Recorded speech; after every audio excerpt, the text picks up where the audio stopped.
Where I think transphobia plays an element to this is the selecting of Brianna as a potential target, right? They were always going to kill somebody, but the kind of dehumanizing language that they continually used about her, such phrasing like, I wonder if she'll scream like a boy or a girl when we kill her. That's the kind of words they used during their planning of the murder. These people clearly are transphobic. Whether it's a motivating factor in selecting her as a target is what I think is relevant here, because they were going to kill somebody. It's just who they were going to kill. And I think that given, again, as has been said, her vulnerable position, given the kind of climate that we have around trans people in this country at the moment, I think that, to me, looks likely as something that would have led them to selecting her in the list of individuals that they could have chosen for this horrendous act. What I will say, though, is the gigantic, mind-bending level of press hypocrisy around this issue. People like The Telegraph and The Times and GB News talk about how tragic it is, when these are the exact same publications, the exact same institutions, creating a gigantic fear-mongering campaign about trans people, about children not even just socially transitioning. I'm not sure whether Brianna was engaging in a kind of medical transition, but it was, the important part was just socially transitioning was enough for her to be accepted by her peers within her school, within the group that she'd formed around her. And these same press institutions who continually drive this horrendous culture war, who are driving negative perceptions of trans people with what Jolly Moore has calculated is around about 30 articles a day which are negative about trans people, for them to come out here and say, what a tragedy, what a sad loss of life we see here. And I'm like, you all played a part in the current culture around trans people at the moment. And I will not, they have no leg to stand on, zero leg to stand on in commenting on these matters, and should quite frankly stay out of it. Because they're minors, the names of the murderers of Brianna Ghey have not been named. But the judge in the case has decided that they will be named at their sentencing in February.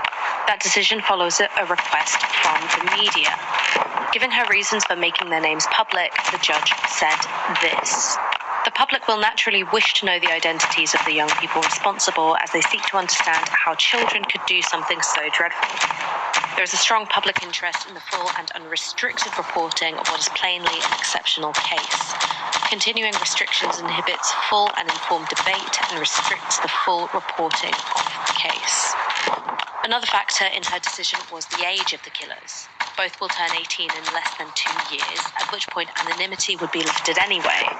The judge had to weigh the public interest in naming the killers against the arguments made by their lawyers in favour of retaining anonymity.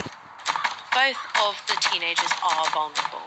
The boy has autism spectrum disorder and is non-verbal. The girl has traits of autism and ADHD, and the families of each are reported to have received death threats. Speaking after the trial, Brianna's mother made this plea on their behalf. Please have some empathy and compassion for the families of the young people convicted of this horrific crime. They too have lost a child, and they must live the rest of their lives knowing what their child has done.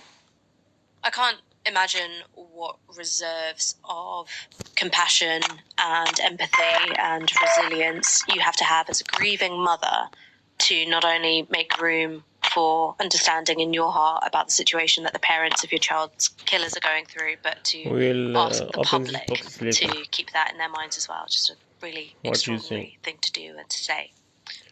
The judge in the Brianna Ghey case has yet to consider whether transphobia played a role in her murderer's motives. But we do know that Britain is not an easy place to be trans. In 2023, hate crimes against transgender people hit a record high in England and Wales, increasing by 11% on the number recorded in 2022. And according to a Home Office report, part of that rise may be due to comments made in the media and by politicians. This week, the government published new guidance aimed at removing the safety of school for trans children. But the government isn't finished yet. The Times reports this. The Department for Education is carrying out a review into relationships, sex education and health guidance, which will be published in the new year. It is expected to confirm that gender identity is a contested view. Gillian Keegan, the Education Secretary, has been... There with schools that gender identity falls under their legal duty of political impartiality. As such, teachers will have to give appropriate context and set out opposing views. You might think, in the context of rising hate against trans people, the government should be encouraging schools to, protect transgender children. You might think it should support schools to educate other children about transgender people, but no. Instead, teachers will now have to contest the identities of their trans pupils and invite other students to contest them too. The guidance published this week also says that schools don't have a general duty to allow students to change their gender identity. But leaked advice from the government's own lawyers seems to suggest that's not true. They've warned that, quote, there is a high risk of successful challenge to the guidance on the basis that this statement is misleading/inaccurate. That's because, in some cases, schools will have an explicit legal duty under the Equalities Act. Helena, has the government accidentally culture warsed itself into a difficult binding knot here? Quite the contrary. I think it's been very deliberate. They almost certainly know that something like this was bound to crop up. The lawyers have advised them this, but I think this was already on their minds when they were creating legislation like this. Because they've never liked the Equality Act. They've always been looking for ways to undermine the Equalities Act, right? This idea of the classical liberalism versus wokeism that underpins this idea of protected groups rather than just general protections, right? Ironic to be that the sex-based rights, which actually don't really exist, don't even exist within equality.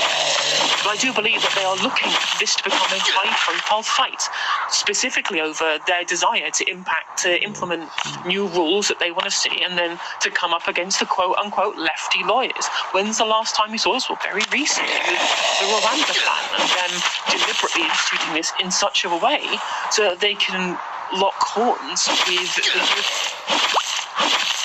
Convention on Human Rights, and then use this as a way to agitate for leaving the kind of, or undermining things like the human rights place, then Dominic Raab's of this world, the Bill of Rights, which is on record the concept of human rights.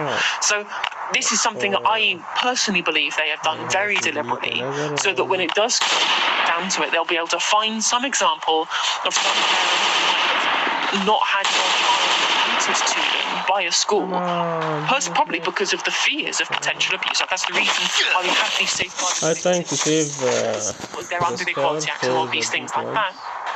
Is to safeguard children against abusive parents. Right? If they're not telling their parents they're transitioning, there's a reason for that. There's a reason why they've gone to their school but not the parents. Their parents can be very, very dangerous. But if it gets to the point in which a school will not brought in the parents when they believe it's the future of child safeguarding, suddenly it can become this new hit piece that they can put out across the right-wing media sphere of this parent just wanting to know about their child and being blocked by the schools, which was therefore blocked by the lefty lawyers fighting over the Equality Act. And then they can use that as their agitation point for trying to revoke it at some point in the future. It really reminds me of the way in which the homophobic moral panic of the 1980s informed education policy. So Thatcher introduces Section 28. It makes it illegal to be seen promoting homosexuality within schools, which effectively means that teachers are frightened to discuss homosexuality in any way within the context of education.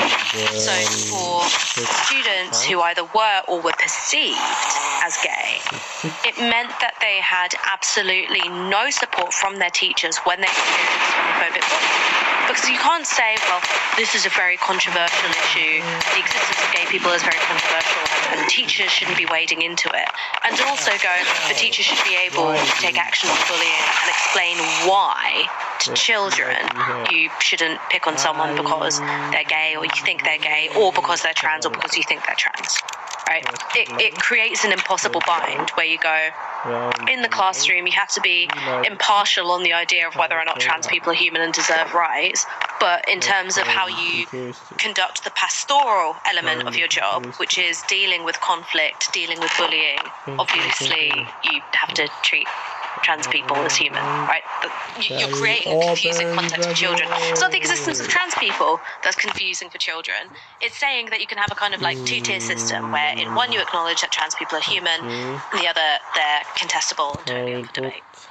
Let's move on to our final story. Junior doctors are out on a 3-day strike as they fight for pay restoration after 15 years of real terms pay cuts. As a result, Health Minister Victoria Atkins has been doing the media rounds. Speaking to the BBC, she explained how negotiations with the medics have been going. Within 24 hours of being appointed by the Prime Minister, I called the BMA in, all of the committees, the chairs of the committees, to say to them, look, I would like us to work together. And we have managed, through hard work and through compromise, to find an offer that I hope will be accepted by consultants, and I've also we've managed to find a fair and reasonable settlement for specialty doctors as well. The last cohort is that of junior doctors, or doctors in training as I prefer to call them, and they sadly, to my great disappointment, they walked out of our negotiations and then called these strikes. And so I have said time and time again that if they call off the strikes, then I will be straight back round the negotiating table with them. That phrase, doctors in training, caused a bit of outrage on social media. But according to the BMA, they actually prefer it to junior doctor, which a spokesperson. Of course, Atkins wasn't using doctors in training to bestow more dignity on the medics on strike. She was perhaps using it to their which is just outright false. But the storm over nomenclature meant that a lot of people missed another point of where she said doctors had walked out of negotiations. The BMA has now responded to that, saying this. Throughout negotiations with the government, we had a mutually agreed deadline for them to make a credible offer. This deadline passed, and we were therefore forced to call strike. We did not walk away from negotiations, and we are happy to talk to Ms. Atkins at any time. It is the government's insistence that they will not talk while strikes are scheduled that is blocking progress and wasting unnecessary time. We appealed directly to Ms. Atkins and the government to drop this precondition and get back around the table. In another interview, Atkins appeared to be stoking rebellion amongst the junior doctors. The Junior Doctors Committee decided the date of their strikes, so they decided to do it 3 days in the run-up to Christmas, and they have also now picked the worst week in the NHS's calendar on which to be on strike. Now, there will be many, many doctors listening to this who feel deeply uncomfortable that their committee has called these strikes at this time, and I would encourage anyone who feels like that quietly to consider whether this committee is in fact representing their views. The BMA has now also responded to that claim too. This is what they say. We'd also ask Ms. Atkins what evidence she has to suggest that we do not represent the people. How many of the 70,000 junior doctors working junior doctors, elected by their peers and are engaging with thousands of colleagues across the country on a daily basis, and the profession remains united in support. Ms. Atkins may have forgotten that mandates are derived from democratic votes. In our February ballot, 98% voted for strike action on a 77% turnout. This mandate was reconfirmed in August when 7,000 more junior doctors voted yes than they had in February. And compared to last December, we now have 15,000 more junior doctor members in England.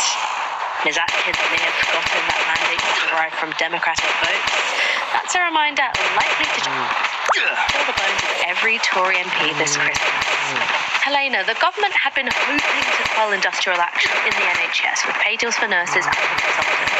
So why are they so determined to piss off junior doctors? Well, the thing is that the NHS is a huge issue for voters. Amongst every single age group, it ranks in the top 3 issues looking into the next election, which party they'll support. Of course, massively favourite for the Conservative Party, as they have continually been shown to be the party that cannot be trusted with the NHS. Speaking of trust, doctors and medical staff are among the most trusted professions in the country. country. The doctors rank the highest on that metric, and politicians and journalists rank the lowest. Yeah, I don't want to know where journalists sit. I don't want to know. Exactly. But with regards to that, it means that you really and truly, unless they find a scapegoat for the NHS failures, they have no defence for the position that they've got the NHS into, right? People are already realising that you can't blame the pandemic when waiting lists were already rising before the pandemic. And whilst, some parts of the other NHS have accepted pay deals, they've accepted pay deals around of what has already been offered to junior doctors, although junior doctors have had a worse pay decrease in real terms than these other professions, which is why they're asking for more. It's why they start at 35% for pay restoration, and nurses only start at 25%. Also worth remembering that the nurses' deal was only closed for the Agenda for Change pay deal because Unison tried to get, and the RCN tried to, they ratified essentially the Conservative Party deal and endorsed it. So the nurses accepted it when I believe they shouldn't have done. They should have continued industrial action to try and get a better pay offer, which has undermined the negotiating position of other sectors of the NHS as well. But by trying to create this difference between the accepted pay deal and the current demands from the junior doctors, you always get this